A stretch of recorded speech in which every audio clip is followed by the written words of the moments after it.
Intramuros, pader ng Intramuros.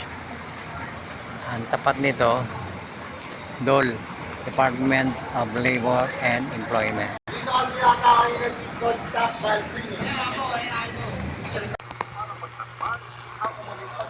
Sa bayan, sisinutong mo naman, ipinagpapasinyosaan para magtakpan ang umulit pagtunakaw sa bayan.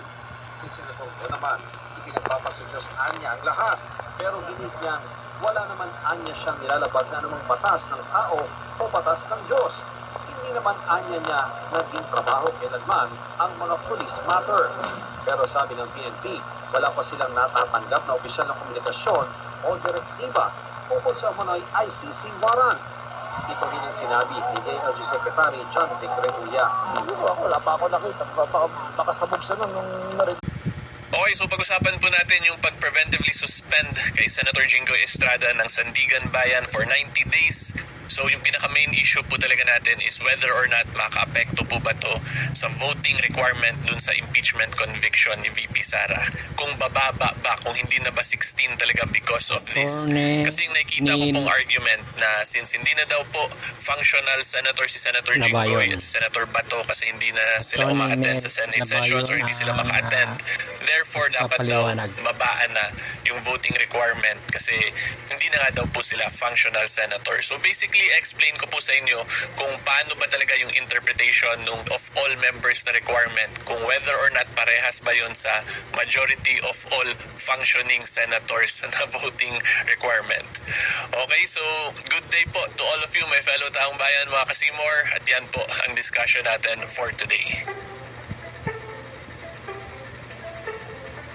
Okay, so yung pinaka-facts lang po natin, I'm sure alam nyo naman, di ba, na kinasuhan po si Senator Jinggoy ng graft and corruption case sa Sandigan Bayan, plunder to be specific. So, plunder po is a case kung saan hindi po matter of right yung bail. So, ibig sabihin po niyan, kailangan mag-petition for bail ni Senator Jinggoy. Tapos, kung makita ng judges na hindi malakas yung ebidensya sa kanya, ay pwede pa rin naman po yan siya magpiyansa. Okay, so again, yan po ang difference, hindi lang po matter of right. Kasi in other cases, kahit na po hindi ka mag-petition, magbabayad ka lang, automatic pwede ka agad magpiyansa. So I just want to distinguish that kasi now confused po tayo from non-bailable and bailable offenses. Wala po kasi talaga tayong non-bailable offenses, strictly legally speaking. Ang meron lang tayo, bail as a matter of right at discretionary bail depending on whether or not kung malakas ba yung ebidensya laban sa accused. Okay, so anyway po, going back to our main issue dito sa suspension na to, ang titingnan natin dyan of course is RA 7080 or an act defining and penalizing the crime of plunder or the plunder law to be specific. So dito po yan sa section 5 yung pinaka ini-insist kasi ng mga anti-Cayetano block sa Senate. So ito, suspension, section 5, suspension and loss of benefits. Any public officer against whom any criminal prosecution under invalid information under this act, whatever stage of execution and mode of participation is pending in court, shall be suspended from office. Should he be convicted by final judgment, he shall lose all retirement or gratuity benefits under any law, but if he is acquitted, he shall be entitled. So on and so forth. So ito yung relevant lang naman sa atin. Itong pag-file down ng criminal ng valid information ay he shall be suspended from office. So iti-take note nyo lang po dyan, ang nakalagay lang naman dito, suspended from office. So yung suspended from office po, that is different from expulsion or removal from office. So in very simple terms, kahit po suspended ang isang public officer because of the plunder law, hindi po ibig sabihin nun ay natanggal na siya bilang senador in this case kasi Senator Jinggoy po ang pinapag-usapan natin. Okay, because again, suspension po is different from expulsion. So madali na lang po yan, yung mga mahilig dyan mag-lawyer sa social media, you can just research that and I'm sure iba yung suspension sa expulsion ayon kay Atty. Nel Labayon.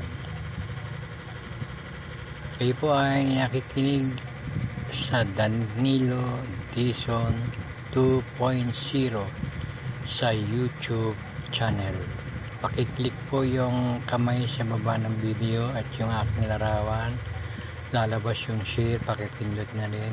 Maraming salamat kung inyo pong nagawa. Ako ay isang bagong vlogger lang. Kailangan dumami ang aking subscribers para makapag-live. Sa ngayon, hindi ako pwedeng mag-live. Puro ano lang to, kumbaga taping or recording. So, maraming salamat po sa inyong pakikinig at panonood. Good day and God bless.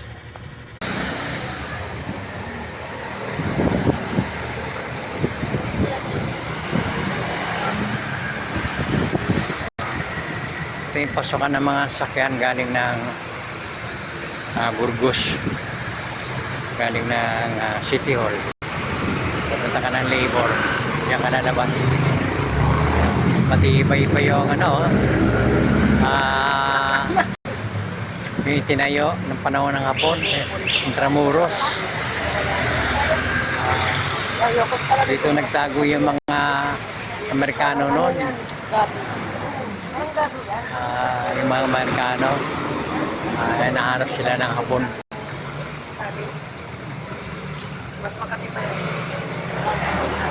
Pagkumanan, Manila Cathedral at saka San Agustin Church.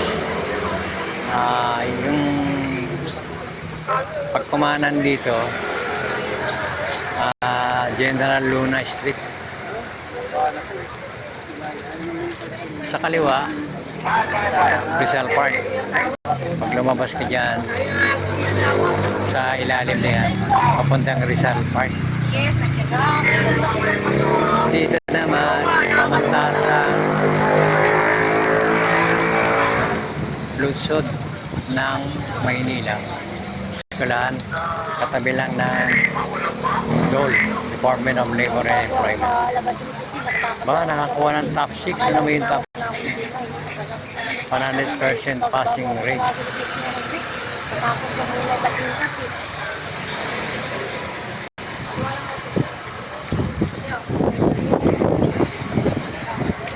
Ito yung pasukan, opisina. Parang hindi pa nagpapasok. Alaw na email yata ang pasok. Alaw na email niya nagpapasok. Kasara yung pintuan.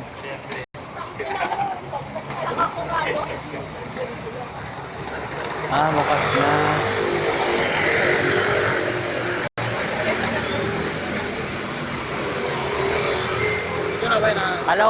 Anong oras ba pasok? Kanina nakasara eh.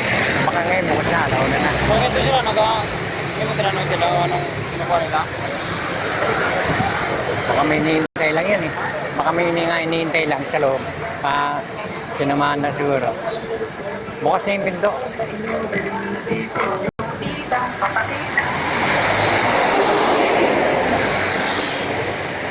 Vicky!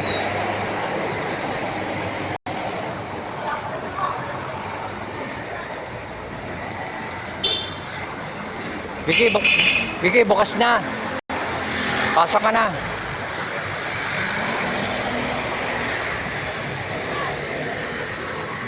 Bukas na yung pintuan.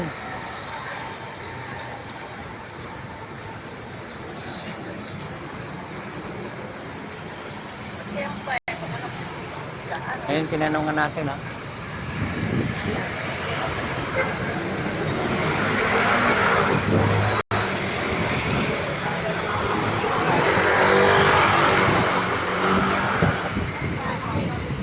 Oralia Street pala to. Sa kabila, General Luna. Yan, Bigay, pasok ka na, oh.